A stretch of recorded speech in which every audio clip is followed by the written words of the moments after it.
So, in the previous experiment, we saw that when we move the bottle in this direction, the bubble moves in the direction of acceleration or the direction of the motion of the bottle.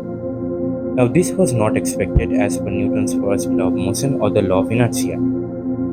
As per law of inertia, the bubble should move in the opposite direction of the acceleration as per the frame of the bottle, right? Now, I asked why, and I got many answers. And to be honest, all of them are correct.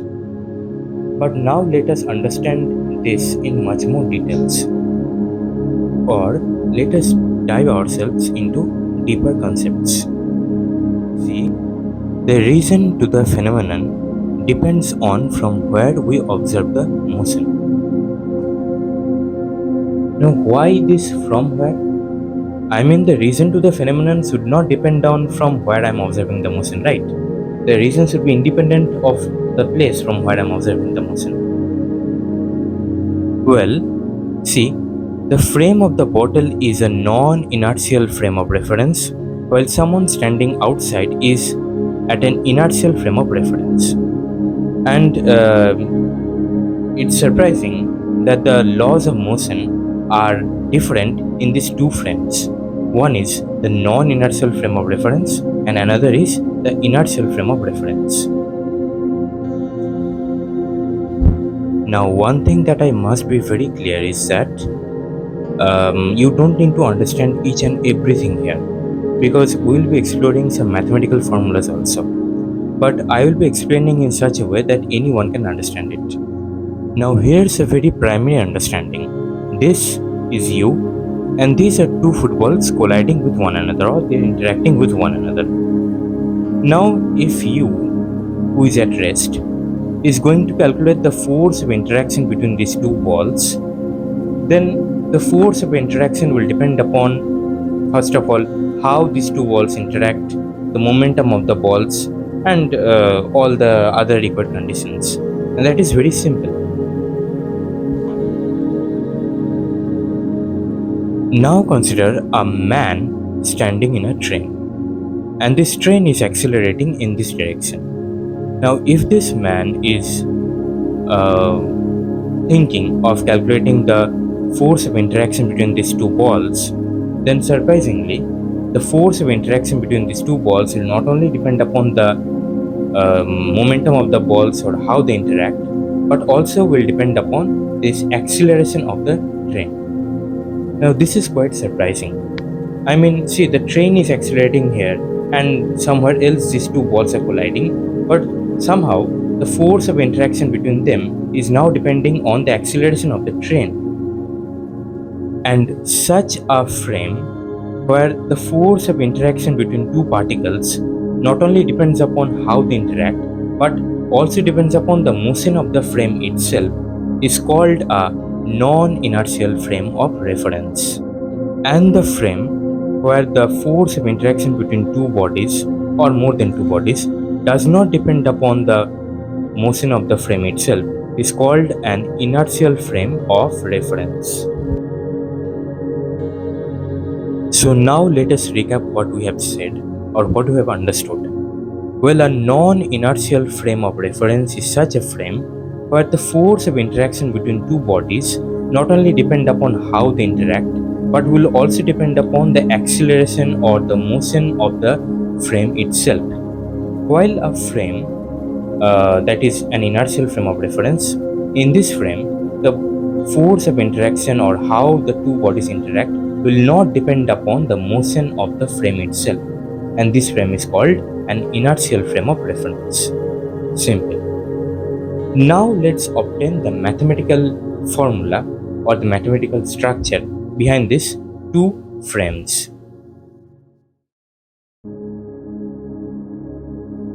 Now, before we go on with the mathematical structure or the mathematical formula of the frames, we need some basic understandings first.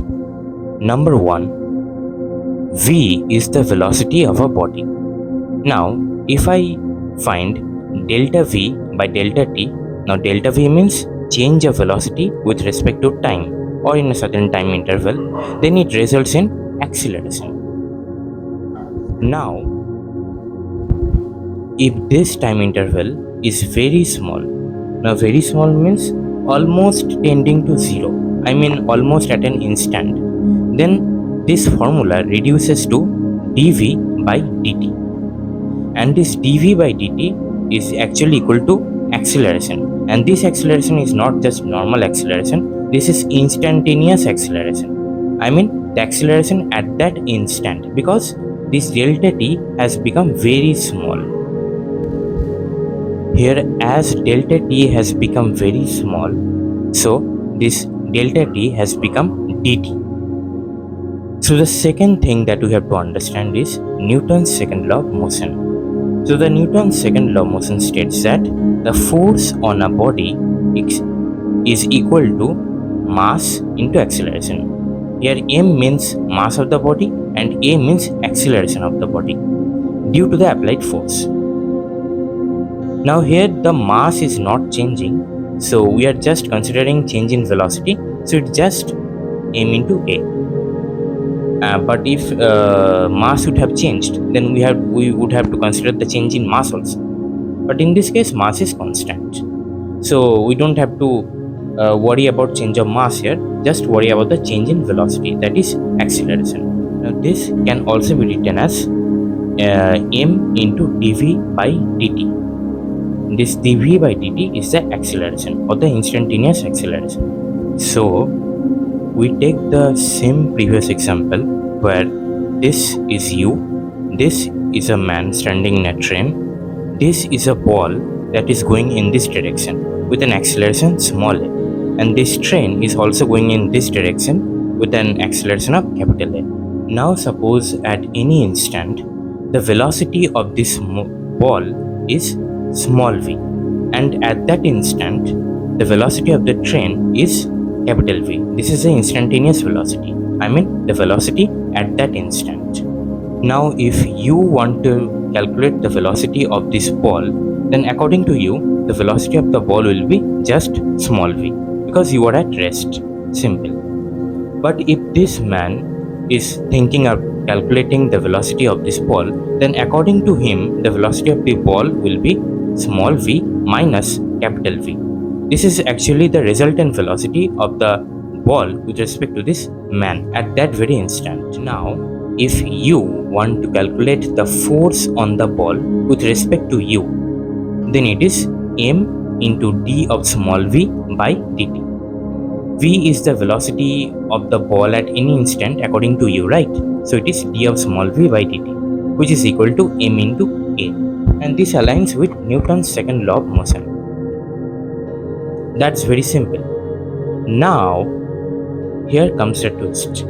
If this man who is in the train is accelerating in this direction, if this man wants to calculate the force on this ball with respect to him, then the formula is same, that is m into dv by dt. But instead of v, here we have to write v resultant. Why v resultant? Because v resultant is relative velocity of the ball according to the man. Now v resultant can be broken down into small v minus capital V.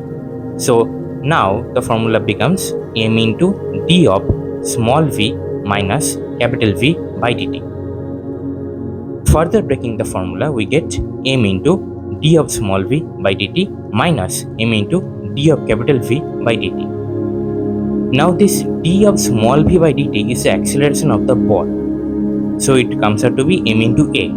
But this d of capital V by dt is actually the acceleration of the train, so it comes out to be minus m into capital A. And see here, the force on the ball according to the man is not only depending upon the force applied on the ball, that is just m into a, but also the acceleration of the train itself.